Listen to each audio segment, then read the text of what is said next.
Hello man, MGTOW here. Today I want to make a video regarding uh, a very controversial topic of why women love their children. And I want to debunk basically the largest spread idea, I think even within some of MGTOW producers, that women love their children. If they don't love their men, then they love their children unconditionally, simply because they're their children. This is what the mothers tell their children, and all this bullshit that mother is sacred and so on. But what I have found out from multiple sources and confirmed it from my own experience is that women actually don't love their children for the fact that they're their own children, but for entirely meticulous reasons. I mean, since we are introduced to the MGTOW philosophy, we know that women are meticulous, calculated creatures. They suck resources from all living matter around them, and particularly human. And naturally, they first, usually how their life goes is they would suck all the resources from their husband slash boyfriend, and not only financial but also emotional, and use men as emotional tampons for anything they can use them for. They'll use them. They'll waste the best early years of the man to gather everything they can get, and then, like a vampire, like a parasite, once they're done with him, they will dump him, and usually they can also get a child out of him. And at this time, a woman realizes that she's getting old, and she starts paying more attention to children. If they're still into a marriage, they would stop paying attention to the husband, as I have heard many stories, and I'm sure you have heard these stories, when women stop paying attention to the husband and they start paying attention to the child. And if they are divorced or so on, they start paying attention to the children that they have even more.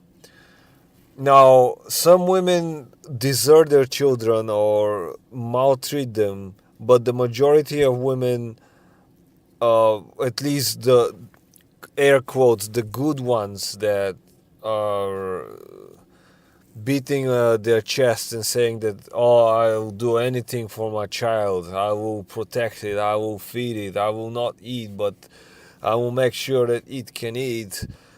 And the reasons for that are purely mercantile reasons.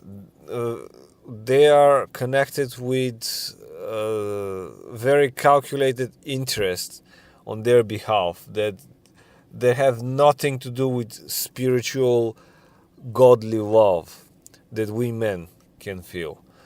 They are saying these things, and they are doing all these things that the man's society accepts as set in stone, only for their benefit, because they want to live good life when they're young, when they're older, and when they die. They want always to have some human to suck on that, to suck their living matter, to so to say, take care of them.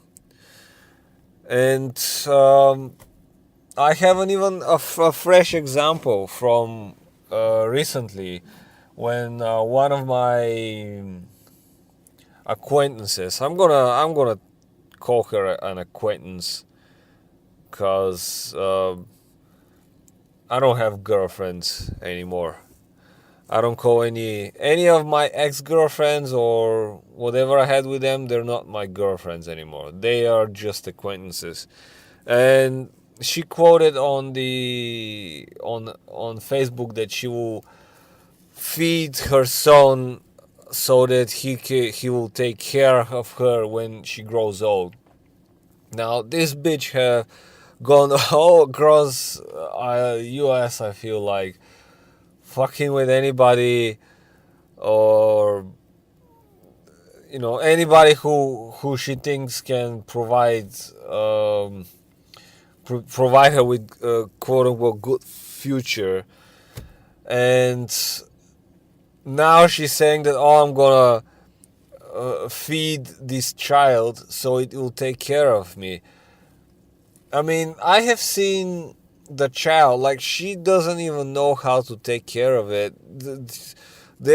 She gives him so many prescription medicines from these doctors that I'll feel sorry for the child. It already has asthma, and now it will be indoctrinated by this monster. And the only reason he will live, I'm sure, the only reason he will live practically is so that he can provide care for his whole mother. Is basically what it is. And he's not the only one. I now realize that I have met disguised cases all across the planet of women who are single mothers and they care of their children only for the reason for them to take care of them. And it doesn't go so much about men. And I tell you why. Because I'm sure our generation have been raised also in families where it was expected from us to take care of our parents. But how it usually goes is 70% of the time you would end up taking care of your mother because your father already passed away. And plus, I haven't actually spoken with many fathers from older generations, but I have a feeling that fathers weren't necessarily feeling like their children will take care of them for the majority of cases, while women all the time expect, especially men and boys, to take care of them, and that's why they feed them and they repeat it to them. I have also an example with my grandmother who wanted me to take care of her even when there was no work at all in the village. It was just set in stone, something that you would expect. My mother expected this from me. I have friends who also have parents who have the same expectations. And it really, I wanted to debunk this blue pill / purple pill / fantasy idea that women have something good in them, at least for children. The problem with this kind of thinking is that it shows the selfish and, for me, evil side of women, because they don't like the child because it is their child, or because it is a child, or because even they believe it's innocent. No, they don't even love it. They can't love. They care about the child because they expect it to take care of them. It's like an asset to them. And imagine for these children, how would you feel if you know that you're being fed for purely mercantile reasons to take care of your mother? I know that some children, if they hear that, they would feel bad, but this is the reality. This is the life that we are surrounded, the creatures that we are surrounded with, and unless we don't do anything about it to change it, it's gonna continue to bother the future generations. In today's society of security and scientific engineering, women have been given so much security and so many rights.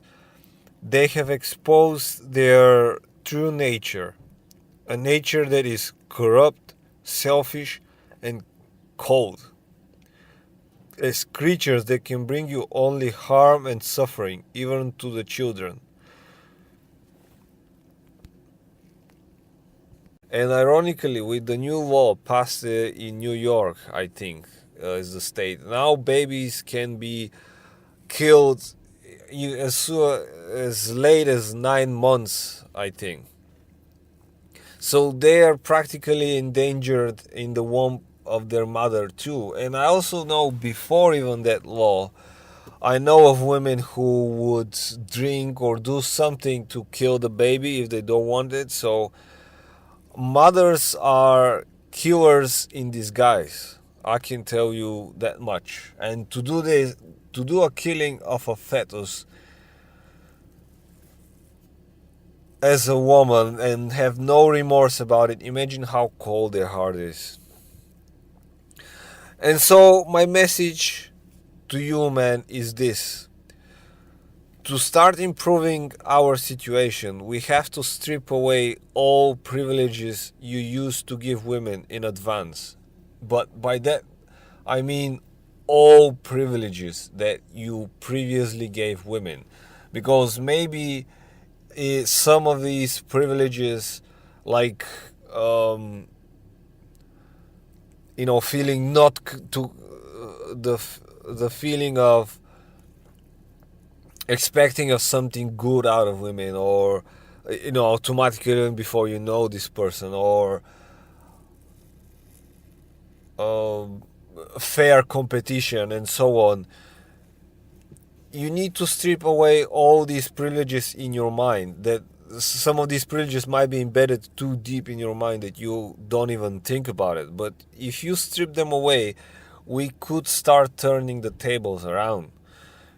And after you do that, and you adjust your behavior accordingly, you can push your way into society even further and secure a future for yourself and the next generations of MGTOW men.